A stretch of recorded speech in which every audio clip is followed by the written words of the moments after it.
La ciencia es el futuro. Sin ciencia no hay futuro.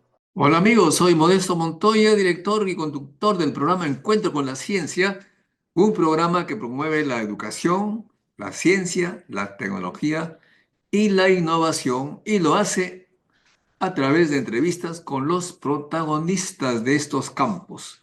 En esta oportunidad contamos con la participación del ingeniero doctor Jaime Luyo.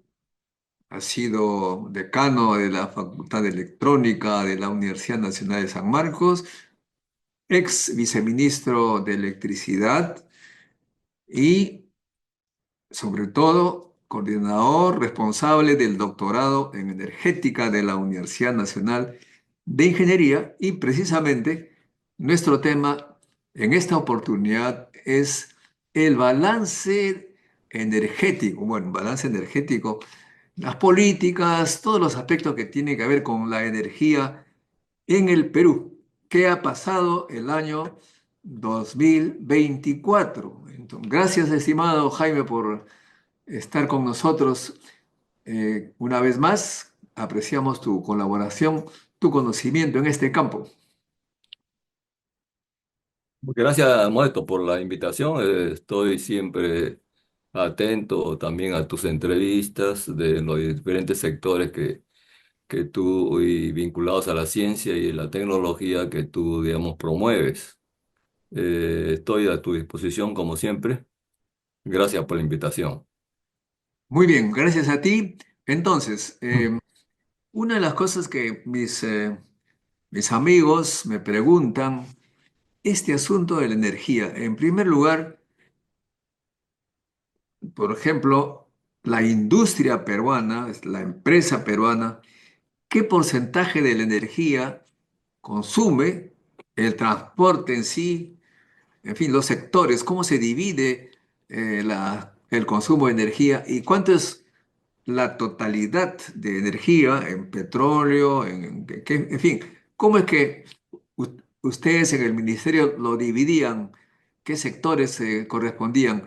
Por favor, Jaime, a ver, para que la gente Bueno, tenga un poco más claro. sí, hay una Dirección General de Eficiencia Energética que tiene ahora a su cargo hacer el Plan Nacional de Energía, ¿no? Y lo va actualizando, digamos, cada año.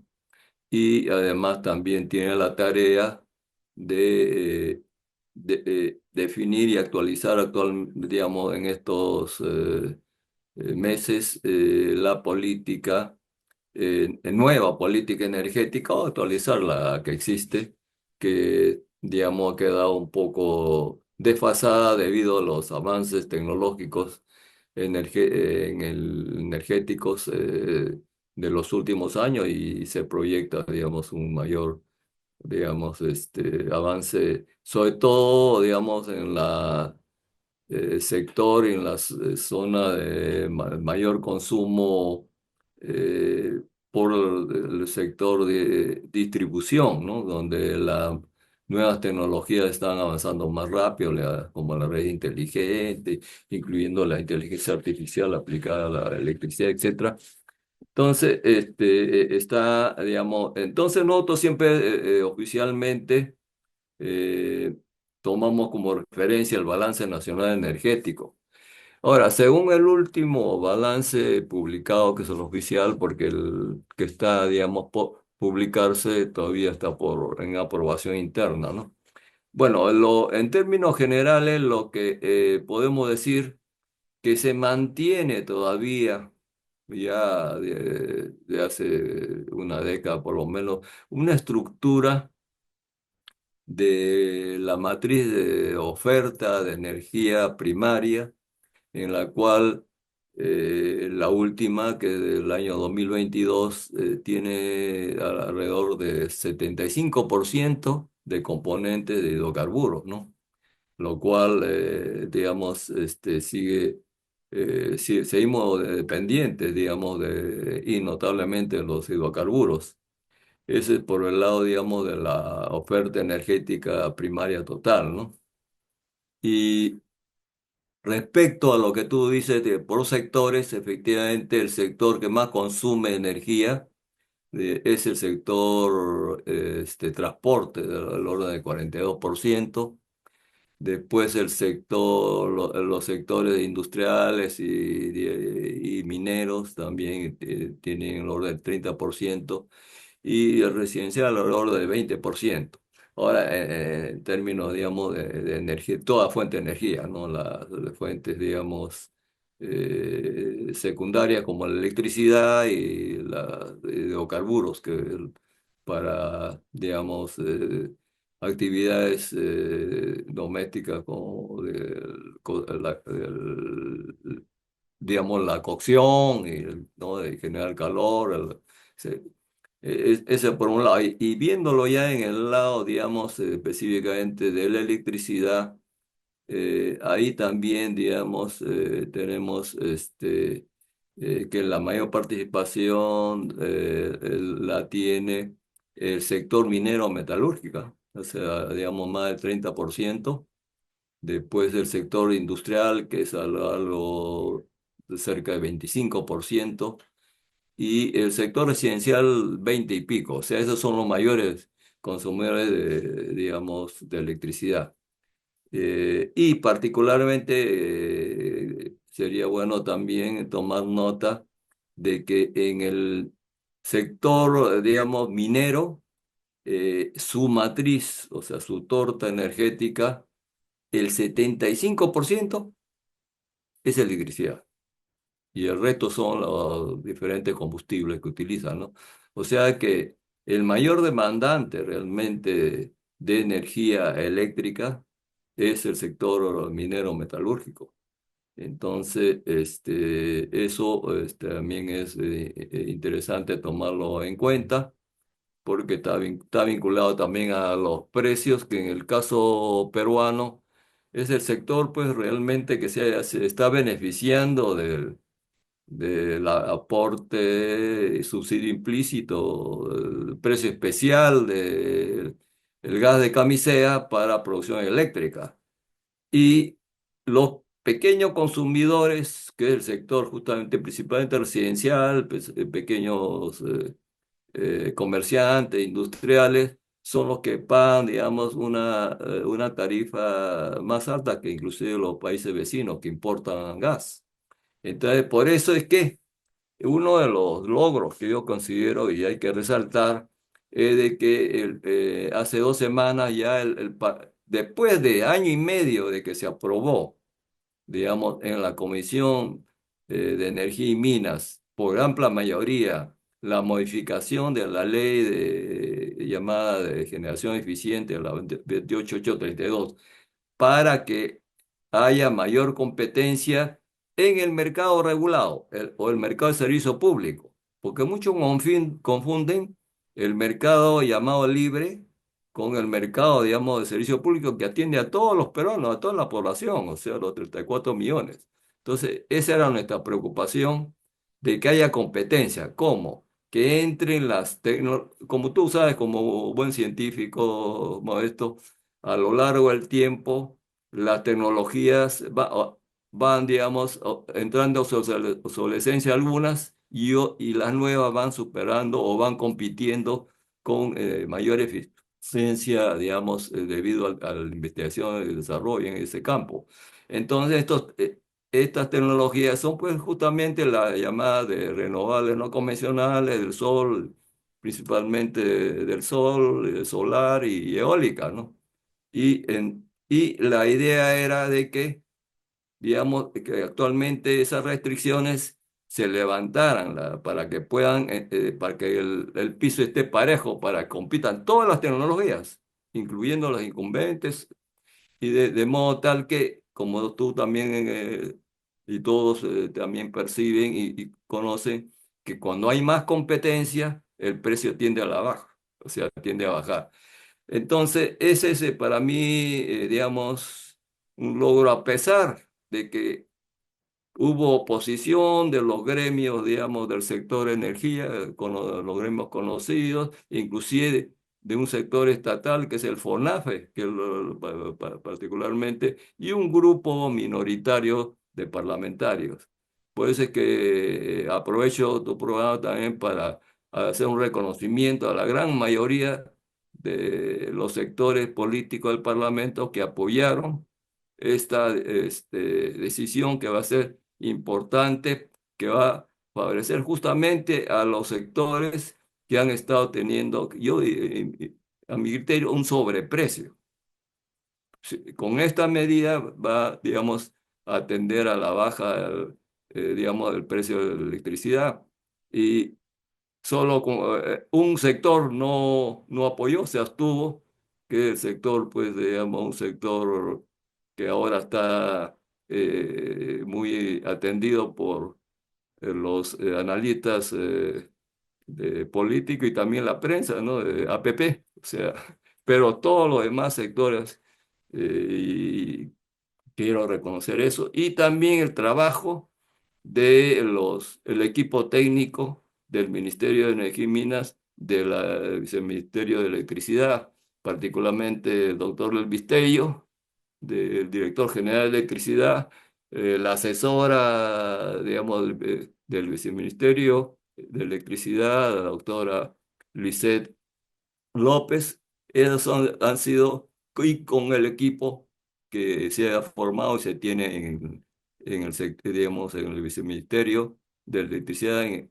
otras palabras, es la primera vez que un equipo de alto nivel, todos son doctores, ese equipo que se formó, ha logrado imponerse inclusive a un grupo de consultoras, una, digamos, de Videnza, del ministro Castilla, después de la UP y Quijandría y otra Gerens. Esas 13 consultoras fueron obviamente encargadas de oponerse a esta propuesta. Y en el debate técnico, en todos los medios, no pudieron, digamos, revertir y salieron, digamos, obviamente, perdiendo el debate técnico y por eso es que se llegó a convencer a la gran mayoría de los parlamentarios para aprobar esta ley. Eso quiero también reconocer y reiterar, digamos, que por primera vez un equipo técnico del ministerio ha logrado digamos, resultado que va a beneficiar a todos los consumidores, incluyendo a los mismos parlamentarios y los mismos gerentes que se oponían, digamos, de algunas empresas a que A ver, se pero, apruebe este dispositivo. Para mí ese ha sido el mayor logro. De, pero digamos, a ver, vamos a, así más específicamente, la gente está preocupada sobre todo lo que le es visible, lo que todos los días sufre, el consumo de petróleo o gasolina, lo que fuera, relacionado con el transporte, más o menos del total del consumo de energía, ¿cuánto corresponde al transporte, dijiste? el 40% de todo el consumo de energía. Consume es el sector que más consume y el que más contamina, porque justamente consume principalmente hidrocarburos. Cuando ya se introduzca el transporte eléctrico, que yo no sé cuánto tiempo tomará en el país, los países vecinos nos llevan una ventaja, ese es un poco la situación. Hay otro aspecto también que, digamos, queremos relevar desde el punto de vista del consumo de energía primaria y la llamada secundaria, digamos. Me refiero a lo siguiente, de que en la matriz, digamos, energética, casi más de la mitad, hablando en el sector residencial, más de la mitad consume leña. ¿Se da cuenta? Y el resto utiliza electricidad, GLP, que es lo que ha crecido los últimos tiempos y se mantiene el gas natural. ¿Se dan cuenta?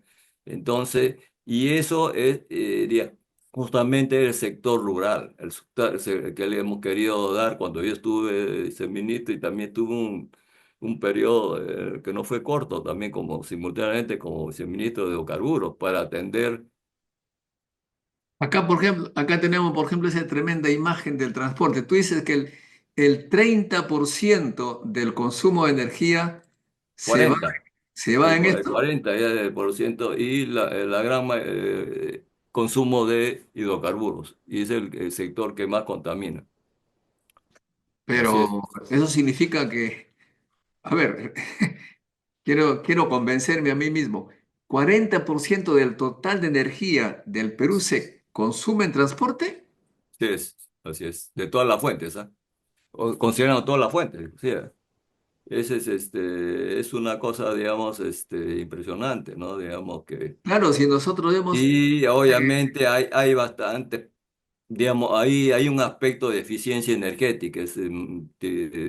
Tú ves, mira, los vehículos que circulan son vehículos que creo que más del 50% tiene más de 20 años, entonces tiene baja eficiencia y consumen más que un vehículo obviamente nuevo, ¿no? Inclusive siendo de combustión interna que consume gasolina, o petróleo, digamos, otro combustible, ¿no? Entonces, el problema también hay un problema de eficiencia energética, bien complicado.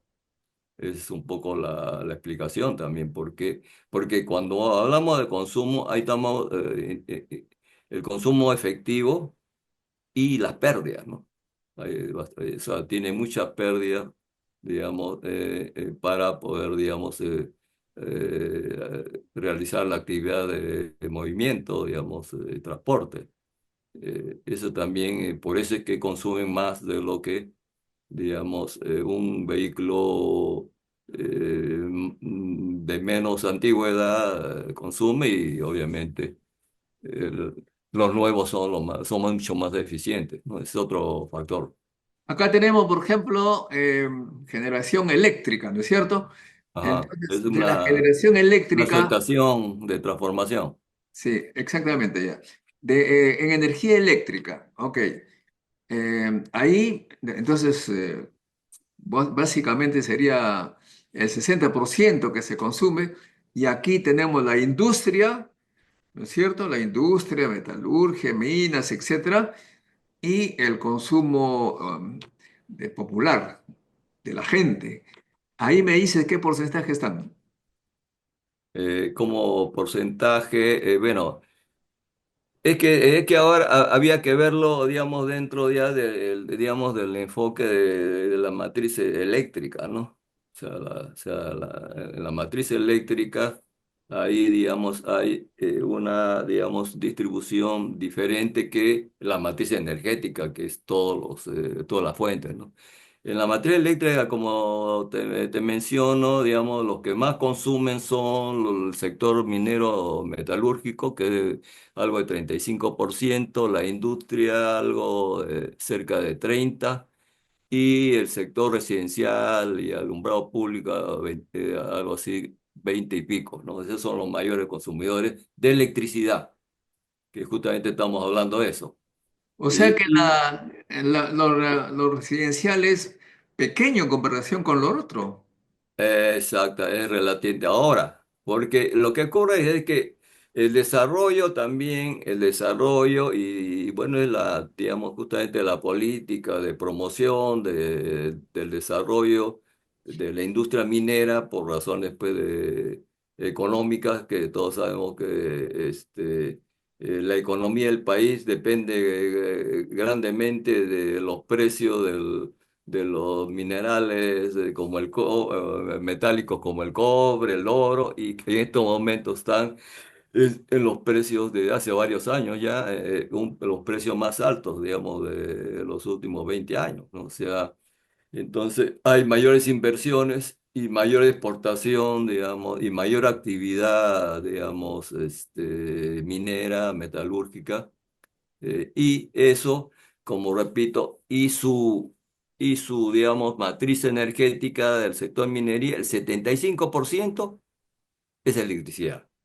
Y si se impulsa más, digamos, la actividad minera, obviamente va a demandar más electricidad que los otros combustibles o otros energéticos, ¿no?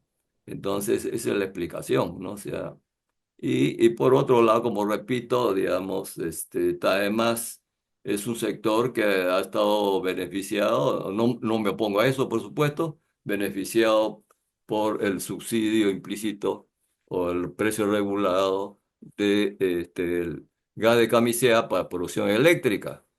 Por eso es que los pequeños consumidores, como todos los residenciales, por ejemplo, que es lo que hemos prestado atención y se ha logrado digamos, aprobación en el Congreso, después de año y medio, digamos, de que se aprobó en comisión. Y espero, pues, que también ahora falta la reglamentación. Espero que el mismo equipo técnico que ha logrado esto y ha sustentado y ha convencido a los padres de la patria de todos los sectores del sector uno continúe para que se pueda concretar finalmente, digamos, la tarea de la reglamentación, porque una ley sin reglamentación obviamente simplemente está en latencia para conocer su efectividad y su aplicación. Para que se pueda aplicar, tiene ahora la tarea que viene y se ha dado creo que 4 meses para que este reglamento ya se apruebe y se publique y ya empezamos, y eso estoy seguro, empezamos en un proceso en el cual eh, el precio de la electricidad, digamos, en los años siguientes, en los meses siguientes y años siguientes, va a ir bajando en forma progresiva, sobre todo para los pequeños consumidores, porque los grandes consumidores que están en el mercado llamado libre, ellos ya tienen un precio, ya como he mencionado, un precio preferencial, ¿no? Que han estado, digamos, beneficiados. O sea, ha sido todo al revés. O sea, eh, que los grandes consumidores sí percibían y han venido teniendo el beneficio del precio regulado, que es un subsidio implícito realmente, del gas de camisea para la producción de electricidad. Y paradójicamente, el resto de los ciudadanos, o prácticamente toda la población, que estaba, digamos, con un precio mayor del precio que debió, digamos, haberse establecido en principio. Lo que se te ha hecho también es con esta aprobación que ya es histórica en el Parlamento, es corregir la falla de origen de la ley 28832. Y eso, modestia aparte, y yo lo critiqué apenas salió esa ley, que había errores, y esos errores justamente han causado, digamos, el incremento continuado y sostenido del precio y la tarifa de electricidad para el servicio público, que comprende a los residenciales y pequeños consumidores. Eso Ahora, ya yo había, digamos, una publicación justamente que lo hizo el Instituto de Investigación Económica de la UNI, el 2007 o 2008, por ahí de esos años, mira cuántos años. Ahí señalé que había un error de inicio, inclusive con los consultores extranjeros que estuvieron detrás, digamos, del diseño de esta ley, que ahora la estamos corrigiendo. Tarde, pero más vale tarde que nunca. Por eso es que yo felicito al equipo técnico y espero que se mantenga, digamos, y tenga el apoyo del nuevo ministro para que siga, digamos, aportando al desarrollo del sector electricidad y sobre todo a los consumidores, grandes y chicos, a los cuales, digamos, el ministerio, digamos, tiene la responsabilidad de atender. ahora, pero, a ver, vamos a ver por parte. Entonces, ya tenemos la electricidad. De toda esa electricidad que se consume, ¿cuál es el porcentaje de hidroeléctrico, ¿no? De origen hidroeléctrico? Allá, ahí también hay otra, bueno, desde que llegó el gas de camisea el 2004, se produjo todo digamos, una política implícita o explícita, digamos, de favorecer, digamos, y promover, digamos, el consumo, digamos, del gas de camisea, ¿no? Y el mayor consumidor y los primeros que, digamos, se fueron, digamos, beneficiando fueron los generadores termoeléctricos a gas. Entonces, por eso es que en el 2004 más o menos el porcentaje de producción hidroeléctrica era del orden, si no recuerdo bien, del orden del 80%. Ahora, al pasar los años, la producción hidroeléctrica es 50% y 50% aproximadamente termoeléctrica a gas. O sea, nos hemos gasificado. Ahora hay un detalle que es preocupante, de que también las reservas de gas se han estimado oficialmente, ¿no? Para 15 años más, ¿no? O sea, es muy poco, ¿no? Y la propuesta y la iniciativa que hubo en el ministerio es de que no solamente se centre, digamos, digamos, el consumo del gas de camisea como combustible. Y las termoeléctricas son las mayores consumidoras más que de la industria, digamos, que no conocemos. Y nosotros entonces Pero dime una cosa, planteamos a de ver, que, pero hay un de asunto. que La, uno podría pensar que tenemos bastante hidroeléctrica, bastante caídas de agua. ¿Por qué tendríamos que estar quemando gas? esa es una buena pregunta. Justamente por eso es que también está en proceso digamos, la actualización de la política energética para que haya un plan energético a largo plazo de desarrollo energético del país. No hay. O sea, entonces es debido a eso. ¿Por qué? Porque si no tenemos lo que tú estás comentando, obviamente, o sea, tú te has dado cuenta efectivamente, porque efectivamente nosotros debemos tener una estrategia de consumir los recursos energéticos renovables que son abundantes en el país. Y un recurso energético renovable cuyo potencial técnico es, digamos, importante, es el hidroeléctrico, que es de 70.000 megavatios. De eso se está consumiendo solamente el 7%. El solar, menos del 1%. El eólico, por ahí, menos. O sea, en otras palabras, Son recursos marginales, entonces, son energéticos, marginales. exactamente, en este momento son marginales. O sea, y más bien. El consumo de gas de camisea nosotros planteamos el año pasado inclusive la presidenta, digamos, en su discurso dijo de que vamos a la petroquímica del gas natural. Pero resulta de que cuando todo estaba ya, digamos, para lanzarse, ya inclusive la convocatoria para que se presenten los empresarios que iban a financiar y ejecutar, digamos, la petroquímica en el sur, cambiaron de ministro y el nuevo ministro congeló, digamos, el proyecto y después lo congelaron a él porque tuvo que salir, porque se dedicó solamente al tema de la minería como tarea principal, ya que era minero. Pero no, digamos, apoyó, digamos, el desarrollo de este proyecto petroquímico. ¿Y qué sucedió? Simplemente despidió, ahí formó un equipo técnico de alto nivel, digamos, con especialistas nacionales, y lo disolvió. O sea, lo despidió a todos los que estaban contratados y obviamente eso es digamos, un error y lamentablemente, pero todo se puede corregir. Espero que el nuevo ministro retome el proyecto, ¿no? Y no estén pensando en otro gasoducto para alimentar el llamado nodo energético del sur, que es para consumir, quemar el gas. Y no hay petroquímica, o sea, se han olvidado ya de la palabra petroquímica. ¿Y cuándo el país va a industrializarse?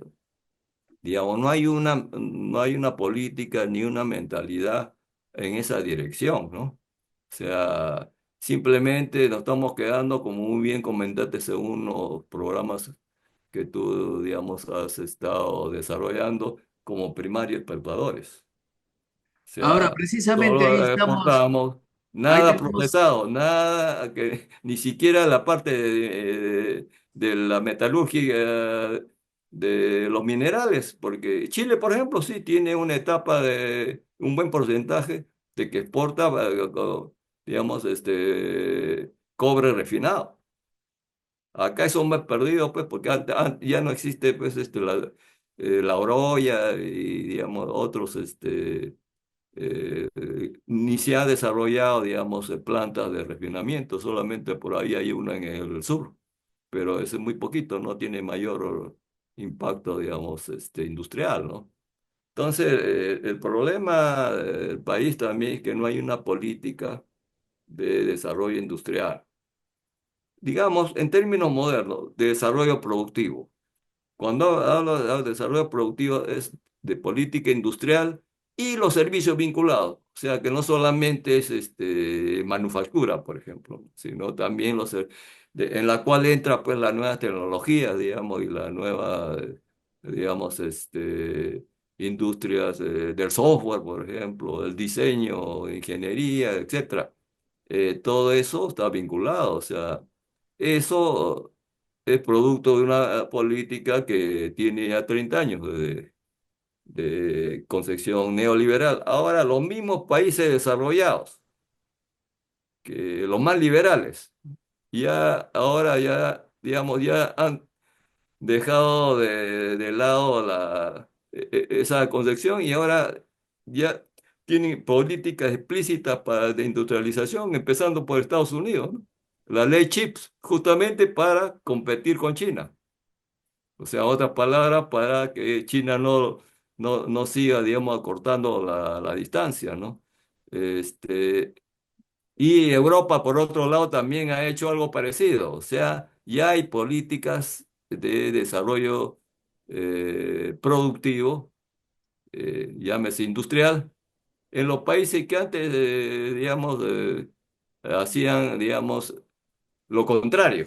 O sea, otras palabras, ya las ideas de que el mercado lo resuelve todo, libre mercado, ya están pasando y era ya de esperarse y ya se está produciendo en los países justamente que promovieron esas, digamos, políticas y esas, digamos, orientaciones en la economía y las actividades eh, de los productivas de los países. Entonces ya está cambiando el mundo. Solo que lo que ocurre aquí en el Perú, siempre cuando queremos actuar, estamos actuando como 10 a 20 años retrasados, siempre desfasados. O sea, todo lo que veo, los que salen, digamos, expertos, digamos, en los medios, como en la televisión, siguen pensando igual que hace 3 décadas. Ya el Bueno, pero mundo ha cambiado. a ver, hay otro tema que es importante, que se aplica a todos los campos de la ocupación humana en el Perú. Casi todos los problemas que surgen en nuestro país, son enfrentados comprando equipos tecnológicos. Ni siquiera se compra tecnología, sino se compra objetos. La tecnología es el saber hacer. Eso no Así se es. compra, eso se aprende. Confunden la Entonces tecnología con los compran, equipos. compran celdas solares, compran aerogeneradores, compran, todo compran, ¿no? La pregunta es, en el Ministerio de Energía y Minas, ¿se está promoviendo algo de investigación precisamente en esto, en generar productos tecnológicos, energéticos, digamos? o simplemente se planifica en base a la importación de objetos, de maquinarias, de celdas solares o aerogeneradores, etcétera? Muy buena, digamos, acotación tuya. Efectivamente, mira, cuando yo estuve, digamos, ya en el mes de febrero de este año, Porque acá uno de nuestros seguidores que se pone Chasqui Perú, se necesita más ciencia, dice, menos política. Pues exactamente, tiene razón, le doy la razón. En febrero de este año, que estaba todavía yo en funciones, lo mismo y dice Rubén Arocutipa, ¿ah? Que nos da las te buenas noches. cuento, menciono algo que es oficial. Bueno, el mes de febrero, porque durante todo este año hubieron reuniones, digamos, de la PEC, hasta que en noviembre pues fue la cumbre pues, de los grandes dignatarios, digamos, de los países de la PEC, ¿no? Entonces, ahí hubo una sesión en la cual yo participé, hice una exposición y después de la exposición, inclusive, coordinamos con mi asesora, los asesores del ministerio, porque había llegado de visita también para, digamos, participar el director general del Ministerio de Industria, Economía, el MITI, el ministerio más poderoso de Japón. Entonces, concertamos una reunión en la cual nosotros preparamos, junto con mi asesoría, un memorándum de cooperación, justamente de intercambio tecnológico y científico en los temas de energético, incluyendo la planificación energética con el Japón. Entonces, en ese diálogo le entregamos, digamos, la memorando y él se comprometió de presentarlo al primer ministro, los ministros y al primer ministro, y se cumplió. Y en noviembre de este año, el primer ministro firmó ese memorándum en el Palacio de Gobierno, digamos, para iniciar, digamos, justamente todas estas actividades con Japón, pues que tiene, digamos, obviamente es una de las potencias tecnológicas. Para que vean que está bien claro eso, pero se hace, uno se junta o se alía o hay digamos, acuerdos con países pues, que nos llevan, digamos, la distancia y son referentes. Entonces, a partir de eso, espero que los que han seguido en mi, digamos, en el cargo que he tenido, lo continúen para, porque ahí va a haber intercambio, ¿no?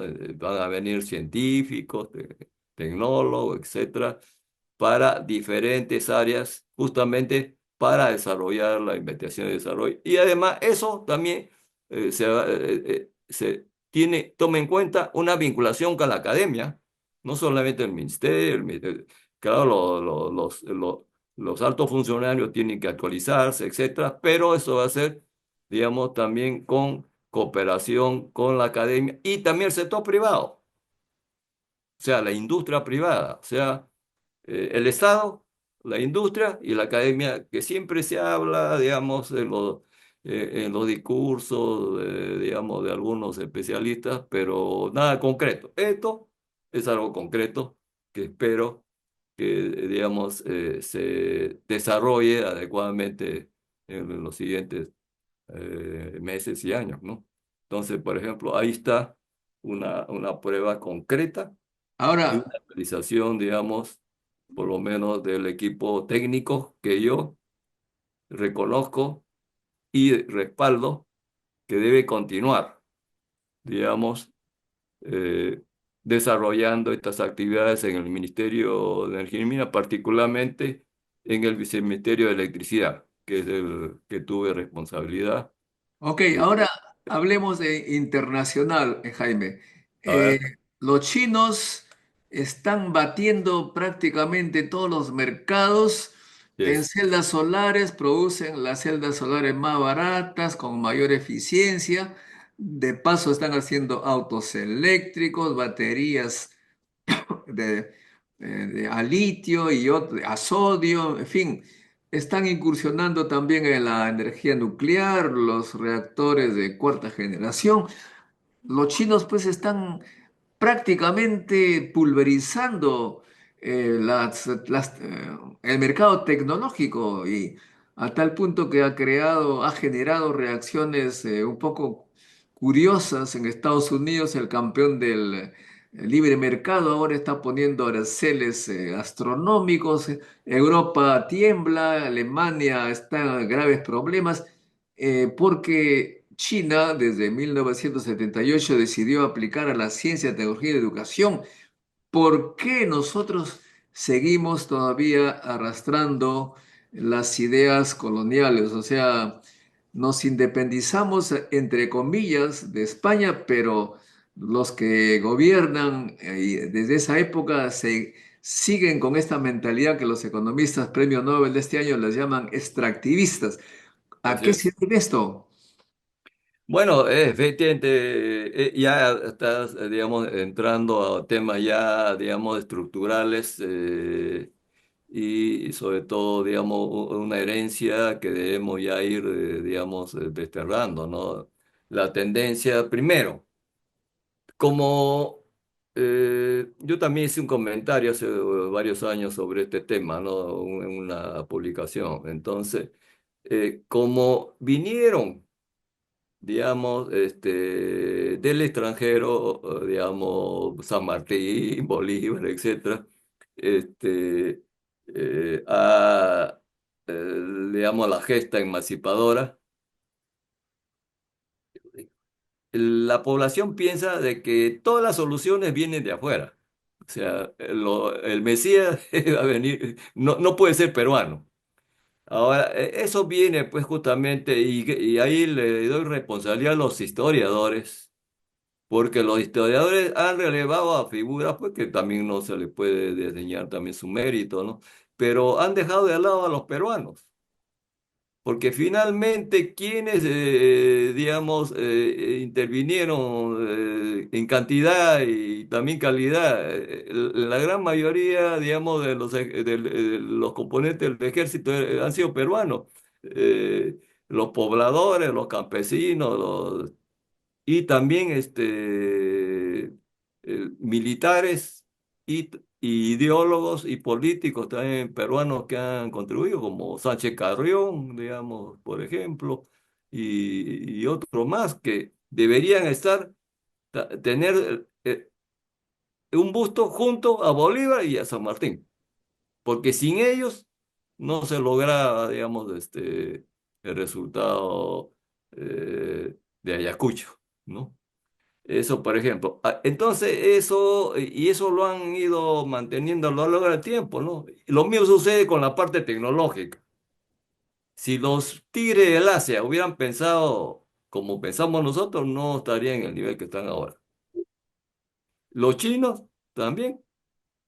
O sea, lo primero uno tiene que, digamos, basarse en sus propios recursos. Y el principal recurso es el recurso humano, el que le llaman capital humano. El capital humano más preparado, digamos, el más calificado, es lo más valioso de un país. Más que el oro, la plata y el cobre. Porque eso se gasta, finalmente, termina, ¿no? Y eso lo demuestra claramente el Japón. Entonces, no hay una política, pues, realmente clara. Eso se ve en la inversión en investigación y desarrollo en el Perú, es 0,01%. ¿Saben cuánto invierte el vecino Brasil o Chile nomás? Chile invierte casi 1%, ya, o sea, casi 10 veces más que nosotros. Y cuidadito. Cuando hablamos de porcentaje del PBI, si nosotros hablamos del 1%, por ejemplo, en Chile, si lo comparamos con el PBI del Perú, es como si fuera el 2%. ¿Por qué? Porque el PBI de Chile es casi el doble del PBI peruano. ¿Se dan cuenta? Pues cuando se hablan en términos de relativos, de porcentaje, se cometen muchos errores y errores de política. Y por eso es que yo digamos, en contraposición con unos colegas muy apreciados, nacionales y extranjeros, uno yo estuve en Harvard y todo, yo sigo coincidiendo con tu propuesta de que debe haber un Ministerio de Ciencia y Tecnología. ¿Por qué? Porque justamente si tú no estás sentado en la mesa de distribución de presupuesto y de orientación de la política, las políticas nacionales, no puedes, digamos, lograr ningún avance.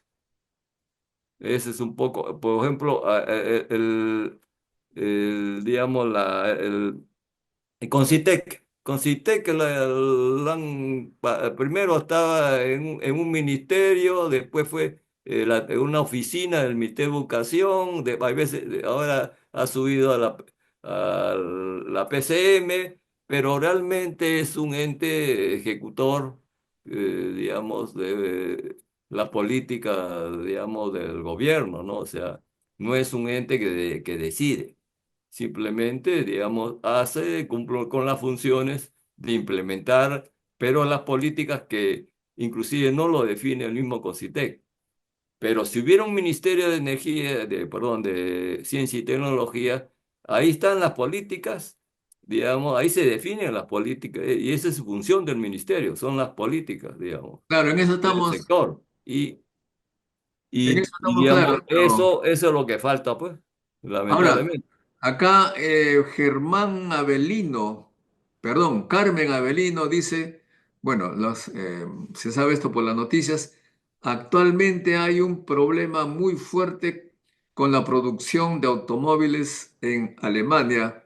China está desplazando a muchos mercados. Claro, los autos eléctricos en China pues han sido una revolución y Alemania no puede competir con ellos. Y Volkswagen me parece va a despedir decenas de miles Es cierto, es ¿Eso qué cierto. significa? Es lamentable, pero sí. Es oficial eso, porque, digamos, no pueden competir. Pero si justamente vayamos a Estados Unidos, ¿por qué creen ustedes de que Elon Musk invirtió y ahora digamos, de la mano del presidente electo Trump?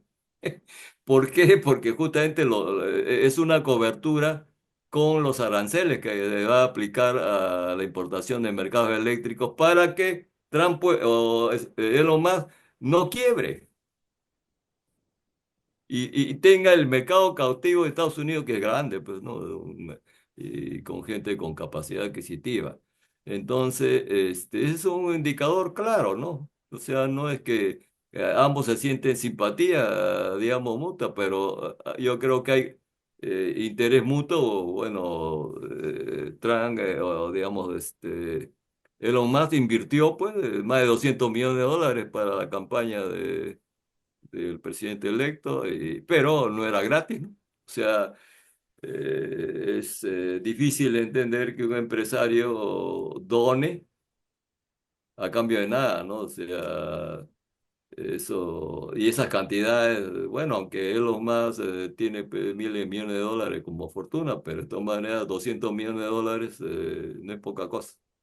Entonces, por ahí también está, es de la política, pues. O sea, la política es justamente lo que se está produciendo paradójicamente el país del liberalismo, del neoliberalismo, ahora va a inaugurar una época de un proteccionismo mercantilista. O sea, se está yendo de un extremo a otro. O sea, esa es la realidad, ¿no? La Pero por realidad, otro lado, Elon Musk está enamorando a Argentina para darle su territorio, la Patagonia, para instalar sus reactores nucleares y sus computadoras para la inteligencia artificial. Parece que la competencia con China se intensifica y esta es tecnológica. Ese es un problema que en nuestro país todavía no se comprende. eh, Uno tiene la idea de que la guerra todavía es una cuestión de aviones, de no, cañones, ya cambió ya.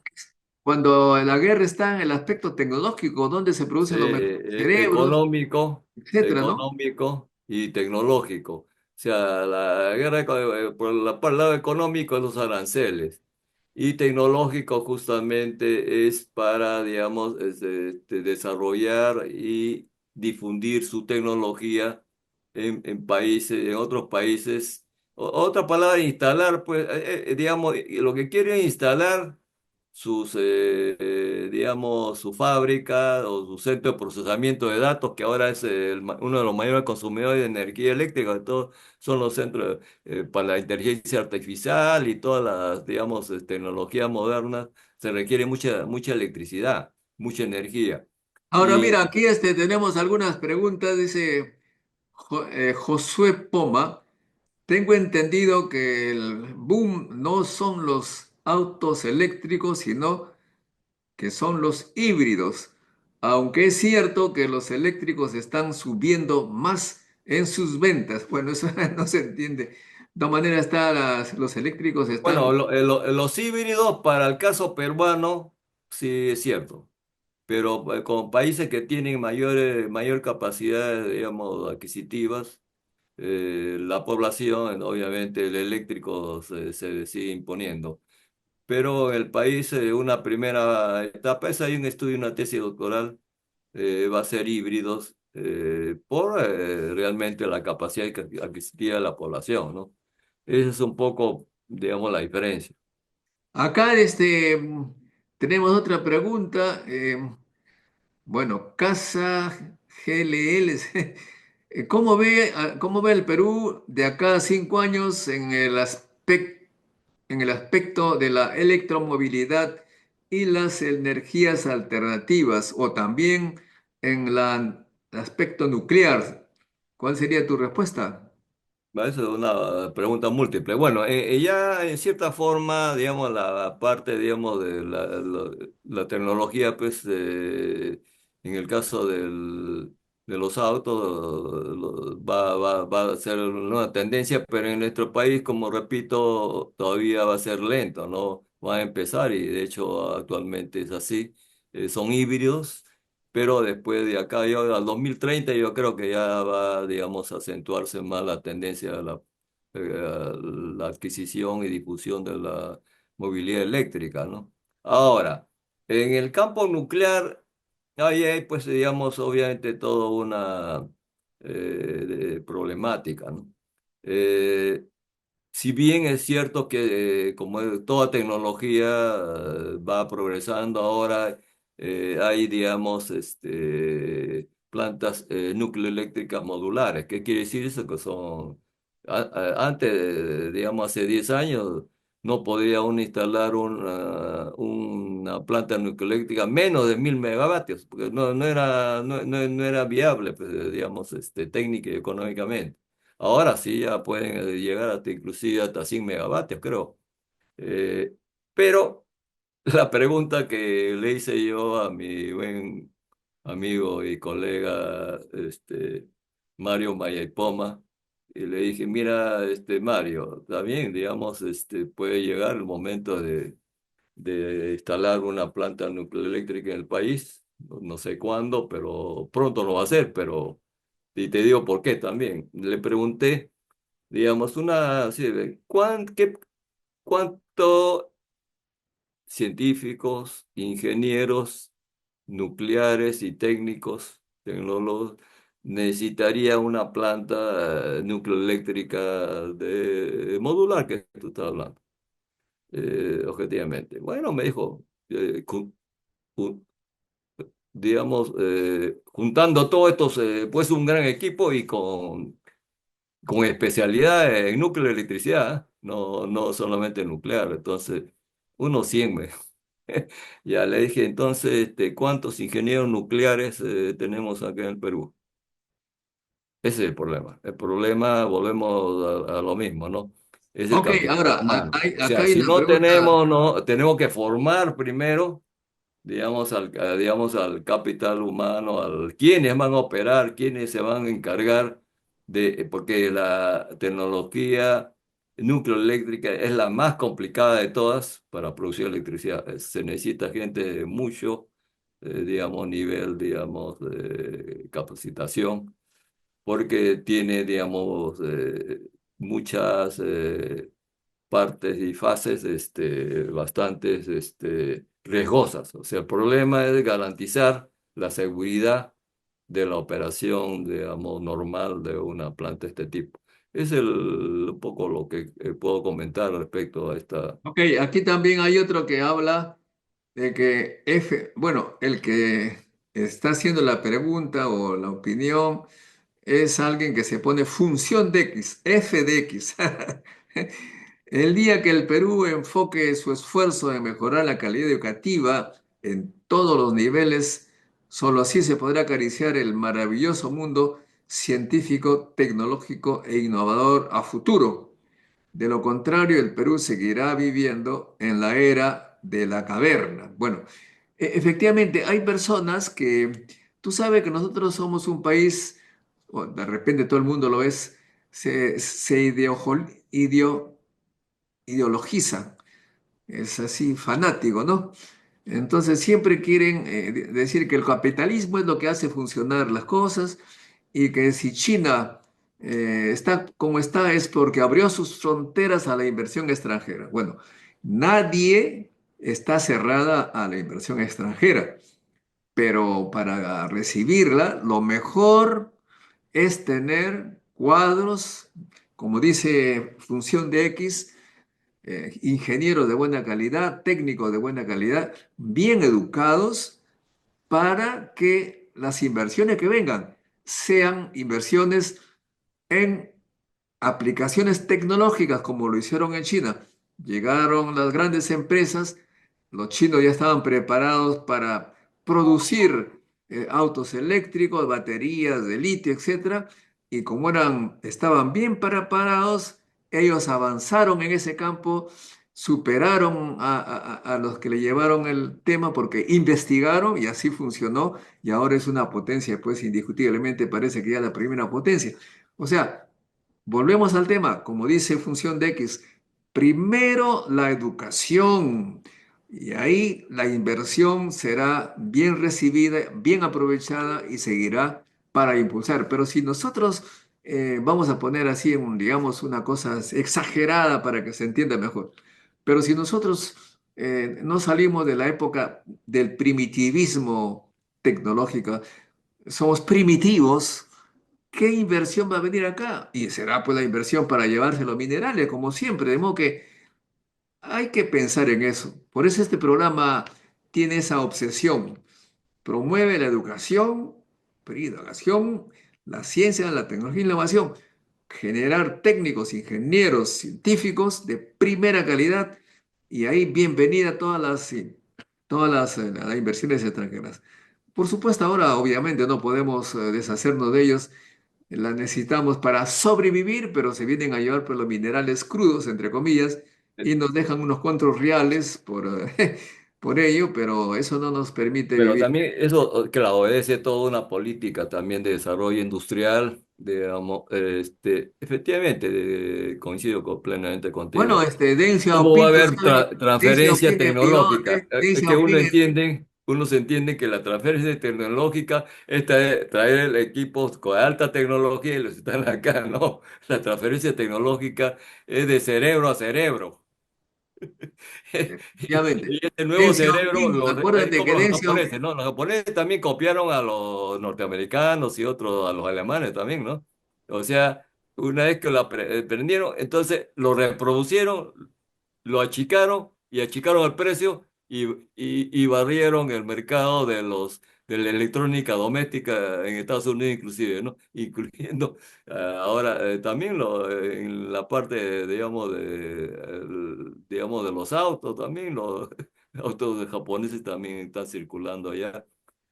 A pesar que también le pusieron aranceles, pero no, es cuestión de tiempo para que se revierta esas medidas, digamos, mercantilistas de los aranceles, solamente tienen efecto de poco tiempo. A lo largo del tiempo claro, no van a además poder, la digamos, gente, sostenerse. la gente tiene que entender o leer la historia simplemente. Pongan, Sí. ahora que está el ChatGPT, Háganlo, digan, ¿qué es lo primero que hizo Deng Xiaoping? Y van a descubrir que lo primero que hizo es abrir las universidades a todas las clases sociales.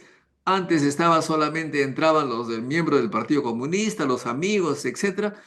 Deng Xiaoping dijo, necesitamos utilizar todas nuestras capacidades, igualdad de oportunidad para todos. 5 millones de chinos obreros, campesinos, practicantes, militares, jóvenes se presentaron al examen de admisión y fueron enviados los mejores al extranjero para captar el conocimiento hasta ese momento desarrollado y luego con investigación se dispararon. Eso es, no es difícil de comprender, ¿no? Pues no se pongan a que el capitalismo, que el libre mercado. Acá todo es bueno siempre y cuando tengas tú los cerebros y los cerebros se hacen con educación. Por eso es que este programa comienza diciendo que no hay, sin ciencia no hay futuro, ¿no? No importa el modelo que tú quieras, capitalista, esclavista, lo que fuera. Si no tienes conocimiento, nada funciona, estimados amigos. Bueno, vamos a ver si hay una última pregunta por acá. Dice, Casa GLL, no sé quién será. Gracias, está muy interesante lo que está promoviendo el IPEN con un nuevo reactor y reactores modulares. Bueno, nuevamente ahí tenemos un problema, ¿no? No se debe estar promoviendo la compra de reactores modulares o las energías de las celdas solares, los aerogeneradores. Lo que tiene que promoverse es la investigación para producir con conocimiento propio, mejorar, patentar. Yo tomo una celda solar e investigo cómo mejorarla, como hicieron los chinos. La patentan y produciremos celdas solares que a mitad de precio.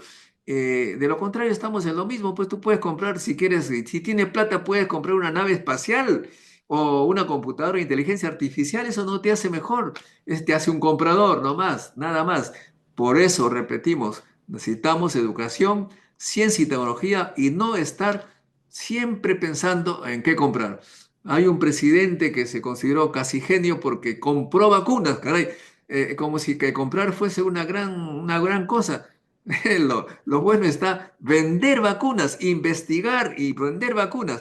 Comprar, bueno, si tú tienes plata y puedes comprar lo que quieras, pero eso no te va a sacar de la pobreza, no te va a salir. Yo tengo una famosa frase de eh, un papá que decía, a los mineros le decía, ustedes pueden estar comiendo con tenedores de plata, pero no tienen un científico en su familia. Entonces, de modo que eso es lo que debemos nosotros promover, tener cerebros, tener gente capacitada y no estar siempre diciendo, está promoviendo la compra de computadoras, está promoviendo la compra de reactores, está promoviendo esto. Eso es lo que podríamos decir con respuesta a nuestros amigos que nos está haciendo. Lo último dice, a ver, deja ver, la última observación que nos dice dice, es necesario mejorar la ley RER. ¿A qué se refiere eso? La ley RER. ¿Tú tienes una idea, Jaime? Bueno, es que cuando utilizan esa sigla, Renewable Energy Resources, o sea, recursos energéticos renovables.